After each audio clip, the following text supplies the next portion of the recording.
जगद्गुरु शिल प्रभुपाद महाराज की जय। नमो ओम विष्णुपादाय कृष्णप्रेष्ठाय भूतले श्रीमते भक्तिवेदांत स्वामिनिति नामिने। नमस्ते सारस्वती देवे गौरवाणी प्रचारणे निर्विशेष शून्यवादी पाश्चात्य देशधारणे। जय श्री कृष्ण चैतन्य प्रभु नित्यानंद श्री अद्वैत गदाधर शिवासादि गौर भक्तवृंद। हरे कृष्णा कृष्ण कृष्ण हरे हरे, हरे राम राम राम हरे हरे। देखिए अक्टूबर और नवंबर, वैसा तो 2 महीने में दामोदर लीला ये चालू रहती है। और दामोदर मतलब कार्तिक महीना कहते हैं उसको। तो उस महीने में दामोदर लीला के ऊपर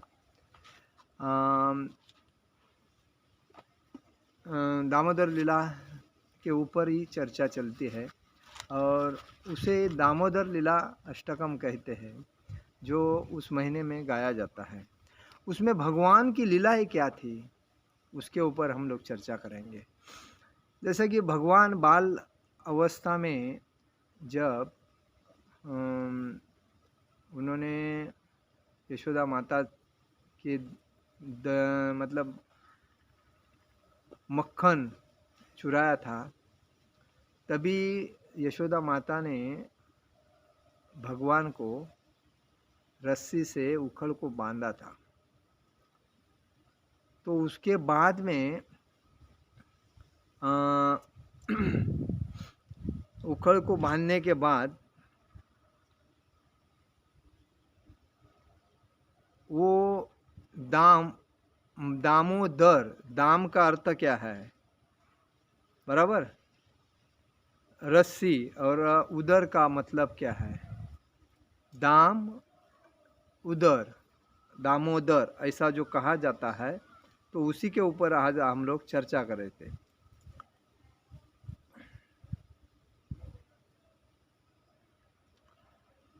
पद्म पुराण की बात है कि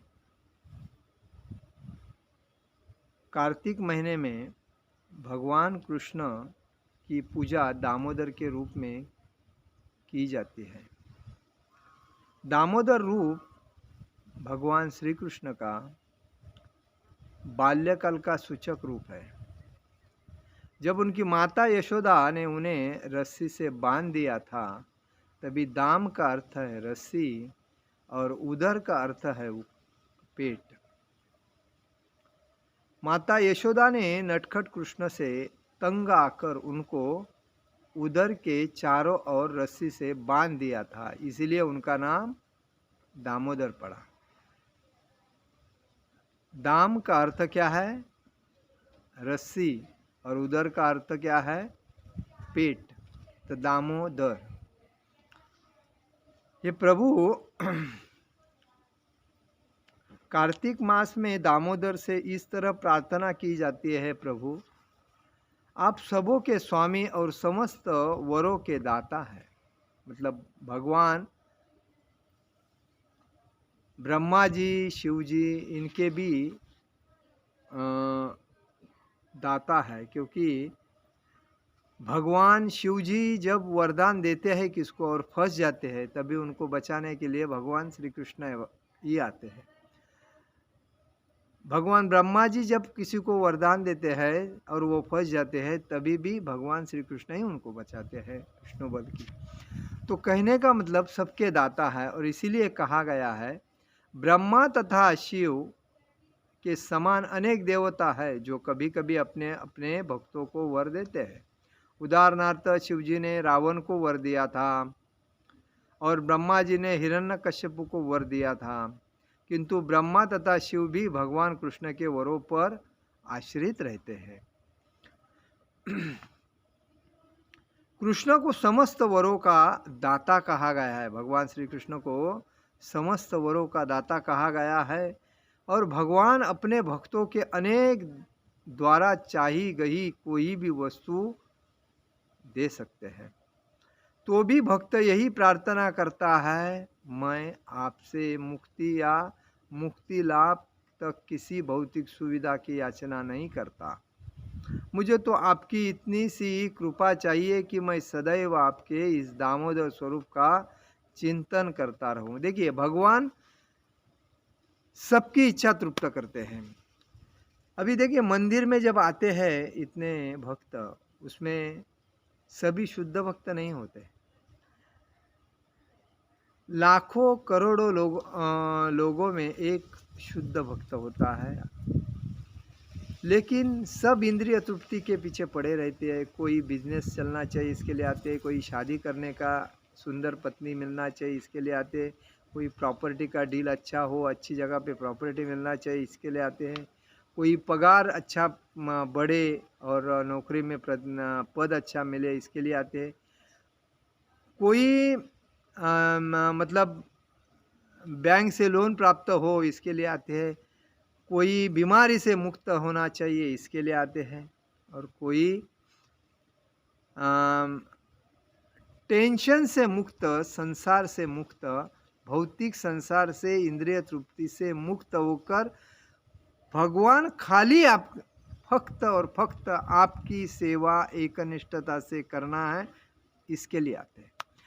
कोई कोई तो रोज़गार नहीं मिलता है इसके लिए आते हैं कि बाबा रोज़गार नहीं मिल रहा है, पेट कैसा भरेगा, चलो हम ब्रह्मचारी बन के दिन निकालेंगे, उसके लिए आते हैं। कोई कोई सब कुछ है, प्रतिष्ठा नहीं है, पद नहीं है, इसके लिए पद के लिए आते हैं। कोई कोई प्रतिष्ठा पद के लिए आते हैं, तो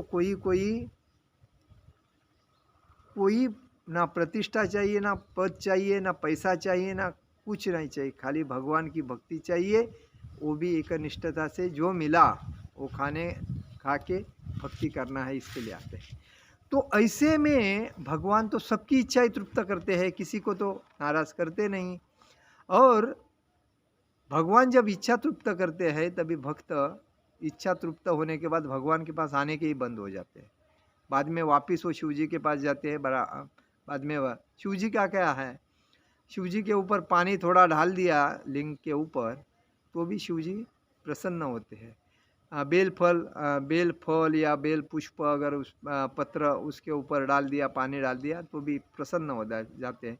लेकिन भगवान श्री कृष्ण ऐसा नहीं करते। भगवान श्री कृष्ण क्या करते हैं, भक्त की थोड़ी परीक्षा लेते हैं, परीक्षा लेने के बाद थोड़ा उसको तकलीफ देते हैं, और तकलीफ में सक्सेस होने के बाद उसके पास कृपा करते हैं। कृपा का मतलब क्या है कि जब भी भगवान अपने भक्त से एक ही एक चीज़ निकाल के लेते हैं आहिस्ता आहिस्ता आहिस्ता आहिस्ता, और उसको इंडिविजुअल करते हैं, मतलब उसका परिवार से संबंध तोड़ते हैं, बिजनेस से संबंध तोड़ते हैं, हित संबंध से संबंध तोड़ते हैं, और पैसों से पैसा मिलने का बंद करते हैं, लाचार बनाते हैं, भिका मतलब ये किसी के पास जाने की उसकी इच्छा न हो, ऐसा लगता है कि अभी कुछ काम का ही नहीं हूँ ऐसी। और तभी उसको समझ में आना चाहिए कि मेरे भक्ति में प्रगति हो रही है। और जब ऐसा होता है तभी आने के लोग भक्ति में, कृष्ण के मंदिर में आने के बंद होता है। कितने लोग एक दूसरे के संगति में आकर भगवान के मंदिर में आते हैं, प्रसाद ग्रहण करते हैं, भक्तों के संग में रहते हैं, और बाद में जब भगवान उनकी परीक्षा लेने को चालू करते हैं और उनको तकलीफ होने लगती है, तभी बोलते हैं यार मैं जब से भगवान के मंदिर में आया हूँ ना, तब से मुझे ये तकलीफ शुरू हुई है, घर वाले बहुत टेंशन दे रहे हैं, मेरे को ये सहा नहीं जाता है। तो भक्ति में प्रगति कैसे होगी, नहीं होगी। ये जब सह के आगे जाओगे, देखिए कुंती महारानी ने स्पष्ट बताया था, भगवान जितना मुझे तकलीफ कोई देता है, जितना मुझे टेंशन कोई देता है, जितना मुझे प्रॉब्लम जितने आते हैं, उसमें से जो जो निकलने के लिए रास्ता आप देते हैं ना, तभी मुझे बार बार आपकी याद आती है। और ऐसी बार बार आदि आने के लिए मुझे बार बार तकलीफ ही दो, आनंद सुख नहीं चाहिए मुझे। ये कुंती महारानी ने भगवान से कहा था। लेकिन अगर भक्ति में आगे जाना है तो हमें इस सूत्र को आत्मसात करके आगे जाना चाहिए। भगवान की भक्ति मिलेगी और भगवान खुद मिलेंगे, ये हमें विश्वास होना चाहिए। लेकिन आजकल के भक्त मैं देखता हूँ कि जब भी आते हैं तो इच्छाएं लेके आते हैं, मिलता है ये मेरे को आजू बाजू वाले बहुत तकलीफ देते हैं, रूम खाली करने को लगा रहे हैं, बहुत मैं टेंशन में हूँ, क्या करूँ, ऐसा लगता है आत्महत्या करूँ, ऐसे भी प्रश्न लेके आते हैं भगवान के साथ। लेकिन भगवान सबकी इच्छा तृप्त करते। तो कहने का मतलब है, इधर कहा गया है कि मैं आपसे मुक्ति लाभ तक किसी भौतिक सुविधा की याचना नहीं करता। मुझे तो आपकी इतनी ही कृपा चाहिए कि मैं सदैव आपके इस दामोदर रूप का चिंतन करता रहूं, जिसका दर्शन मुझे इस समय हो रहा है। आप इतने सुंदर तथा आकर्षक है कि मेरा मन आपसे इस अद्भुत रूप के अतिरिक्त और कुछ भी नहीं चाहता। मतलब दामोदर लीला में इतना आनंद आता है। यशोदा माता भगवान कृष्ण को उखड़ को जो बांधती है तो भगवान रोते हैं थोड़े थोड़े, और वो जो देखने का जो आनंद है वो कुछ अलौकिक आनंद है। और इसीलिए कार्तिक महीने में दामोदर लीला सबसे श्रेष्ठ मानी गई है, क्योंकि ये माता और जो पुत्र का जो प्रेम है और जो हट्ट है और जो इच्छा है, तो इसमें मालूम पड़ता है। तो इसीलिए कहा गया है कि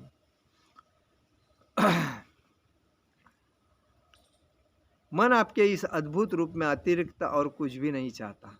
इसी प्रार्थना में इसके आगे आता है कि हे दामोदर, एक बार जब आप नटखट बालक के रूप में नंद महाराज के घर में खेल रहे थे, तो आपने दही भरी मटकी तोड़ दी थी, जिसके कारण माता यशोदा ने आपको अपराधी मानकर रस्सी के द्वारा उखल से बांध रखा था। उस समय आपने कुबेर के 2 पुत्रों को, नलकुवर तथा मणिग्रीव का उद्धार किया था, जो नंद महाराज के आंगन में 2 अर्जुन वृक्षों के रूप में खड़े थे। मेरी आपसे यही विनंती है कि आप अपनी कृपापूर्ण लीलाओं से इसी प्रकार मेरा भी उद्धार कर दे। मतलब कहने का मतलब है, जब कुबेर के जो पुत्र थे, वो देखिए आजकल के बच्चे भी अपने माँ बाप के पैसे के ऊपर एंजॉय करते हैं, उनको कमाने की जो अक्ल रहती ही नहीं है। माँ बाप ने बैंक बैलेंस भर के रखा है, प्रॉपर्टी लेके रखी है, और बच्चों को लगता है अरे मैं आया हूँ एंजॉय करने के लिए, तो माँ बाप ने मेरे लिए बना के रखा है, तो मेरे को कमाने की क्या ज़रूरत है। तो इसी वजह से वो भी शराब के पीछे, ड्रग्स के पीछे और वेश्या व्यवसाय के पीछे, दूसरी बात मतलब ये गलत रास्ते पे जाके अपने जीवन को बर्बाद कर रहे हैं। वो अच्छा काम नहीं कर रहे हैं, वो नरक में जाने का, माँ बाप के पैसे में नरक में जाने का टिकट निकाल के एंजॉय कर रहे हैं। तो कहने का मतलब है, जब नारद मुनि जा रहे थे, तभी कुबेर के जो पुत्र थे वो नशे में धुंध थे। इसमें कहा गया है कि कुबेर के दोनों पुत्र अपने पिता के ऐश्वर्य से मदांगन हो उठे थे। एक बार सरोवर में नग्न अप्सराओं के साथ विलास क्रीड़ा कर रहे थे। तभी उधर से महर्षि नारद गुजर रहे थे। वे कुबेर के पुत्रों का यह आचरण देखकर अत्यंत खिन्न हो गए। नारद मुनि नारद को उधर से जाते देखकर अप्सराओं ने कपड़े से अपना अंग ढक लिया, परंतु कुबेर के जो दोनों पुत्र मदोन्मत्त हुए थे नशे में के कारण, उनको इतनी भी शिष्टता नहीं दिखा सके कि नारद मुनि उनके आचरण से क्रुद्ध हो उठे और उन्होंने उन्हें शाप दे दिया कि तुम दोनों में तनिक भी होश नहीं है, अतएव अच्छा हो यदि तुम कुबेर के पुत्र न रहकर वृक्ष बन जाओ। ऐसा शाप दिया था।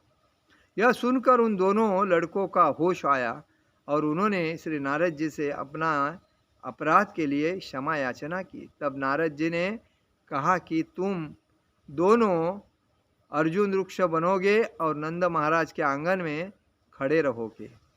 समय आने पर जब कृष्ण नंद के पौष्य पुत्र होंगे, मतलब पोषंदा पुत्र, पौष्य पुत्र के रूप में प्रकट होंगे, तो वे तुम्हारा उद्धार करेंगे। नारद जी का शाप एक तरफ से कुबेर के पुत्रों के लिए वरदान था, क्योंकि अप्रत्यक्ष रूप से यह बतलाया गया है कि भगवान कृष्ण की कृपा होगी।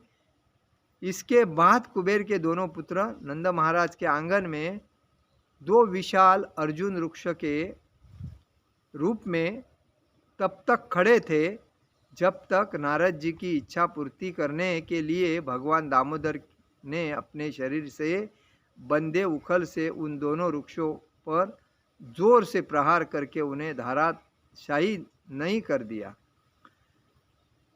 इन धाराशायी वृक्षों ने नलकुवर तथा मणिग्रीव निकल आए, तब तक वे भगवान के महान भक्त बन चुके थे। देखिए, भगवान कृष्ण दामोदर रूप में आने के बाद उन्होंने कुबेर के दोनों पुत्रों का भी उद्धार कर दिया, क्योंकि कुबेर के दोनों जो पुत्र थे, देखिए आज भी लोग यही समझते हैं कि हम नशा जब करते हैं तो वो इंसान है, अगर नशा नहीं करता है वो मूर्ख है, ऐसा समझते हैं खुद को। और कोई तो ऐसा कहते हैं कि अरे हमें भगवान ने जन्म दिया है एंजॉय करने के लिए, एंजॉय नहीं करेंगे तो क्या करेंगे। अरे मूर्ख व्यक्ति, तुम इंसान नहीं हो, तुम तो आत्मा हो, कम से कम इतना तो समझ। हम 84 लक्ष योनि के बाद हम कितने योनि घूम के एंजॉय करके आए हैं। सो इस मनुष्य योनि में हम आने के बाद भगवान ने हमें हमारे पुण्य के वजह से मनुष्य योनि में डालने के बाद हमें ये शराब पीकर एंजॉय करना नहीं है, वैश्या व्यवसाय करके अपनी इंद्रिय तृप्ति करना नहीं है, चोरी करके हमारी इच्छा आकांक्षा तृप्त करना नहीं है, झूठ फूट की संपत्ति बना के अपने बच्चों को पालना नहीं है, हमें किसी के संपत्ति के ऊपर, किसी के पैसे के ऊपर या किसी के सुंदर पत्नी के ऊपर देखना नहीं है। हमें देखना है भगवान के रूप लीला, नाम रूप लीला के ऊपर देखना है और अपने जीवन को सार्थक करना है, क्योंकि मनुष्य जीवन जो है ये करोड़ों करोड़ों जन्मों के बाद मिलता है। कितने पशु पक्षी ऐसे जीवन देने के लिए तत्पर रहे। तो कहने का मतलब है कि दामोदर लीला में भगवान का ये जो लीला है तो हमें याद दिलाता है कि हमें पाप नहीं करना चाहिए, अपराध नहीं करना चाहिए, लोगों का भला करके छोड़ देना चाहिए, लोगों की अपेक्षा नहीं करना चाहिए, और दूसरी बात कोई भी इच्छा नहीं रखनी चाहिए। हम जब इंसान हैं, खाली आता है खाली हाथ जाएंगे, तो हमारा फर्ज बनता है कि दूसरे के ऊपर दया करो, दूसरों को। आज कितने लोग दूसरे को पद मिलने के बाद टॉर्चर करते हैं, मतलब मैं प्रतिष्ठित हूँ और उसको लगता है कि मैं भी भक्ति कर रहा हूँ, उसको अगर मैं थोड़ा दबा दूँ तो भगवान मुझे माफ़ करेंगे। नहीं, कभी भी याद रखो कि जो जैसा करता है वो वैसा भरता है। ये चित्रगुप्त मतलब नियति किसको छोड़ती नहीं। तो कभी भी किसी को तंग नहीं करना चाहिए, किसी को दुखाना नहीं, किसी को तकलीफ नहीं देना चाहिए। अगर गरीब है उसको जो चीज़ जिसकी ज़रूरत है उसको दे के साइड करना चाहिए। अगर जो हॉस्पिटल में एडमिट है उसको कोई ज़रूरत है उसको दे के, उसको दया क्षमा शांति ये जो चीज़ है इसको हम लोग बार बार याद करना चाहिए, तभी हमें हमारे जीवन का सार्थक आएगा। हम क्रोधिष्ठ होते हैं क्योंकि हमारे इंद्रिय में जो राक्षस बने हैं,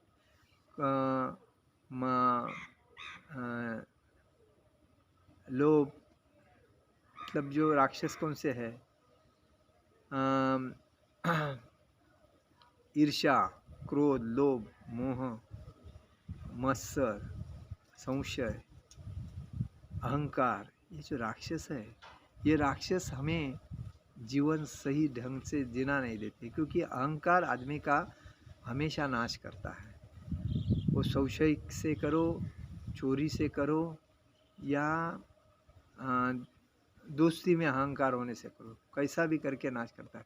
इसलिए कभी भी याद रखना, कभी किसी के ऊपर रोष नहीं करना चाहिए, गुस्सा नहीं करना चाहिए, क्योंकि हमें अगर भक्ति में प्रगति करनी है और भक्ति में आगे जाना है, भगवान को प्राप्त करना है, गोलोक वृंदावन प्राप्त करना है, तो हमारे सर के ऊपर बर्फ रखना चाहिए, जबान के ऊपर शक्कर का रखना चाहिए, और वाणी से हमें मीठी मीठी बातें भगवान के नाम की करनी चाहिए, और तभी ही हम भक्ति में सक्सेस हो सकते हैं।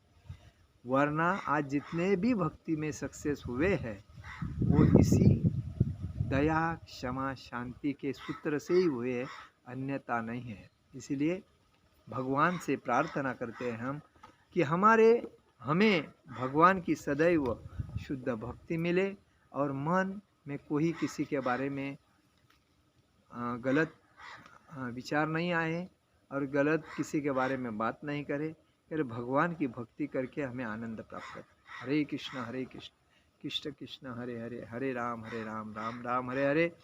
जगत गुरु श्रील प्रभुपाद महाराज की जय, परम पूज्य लोकनाथ स्वामी महाराज की जय। निताई गौर प्रेमानंदे, हरि हरि बोल।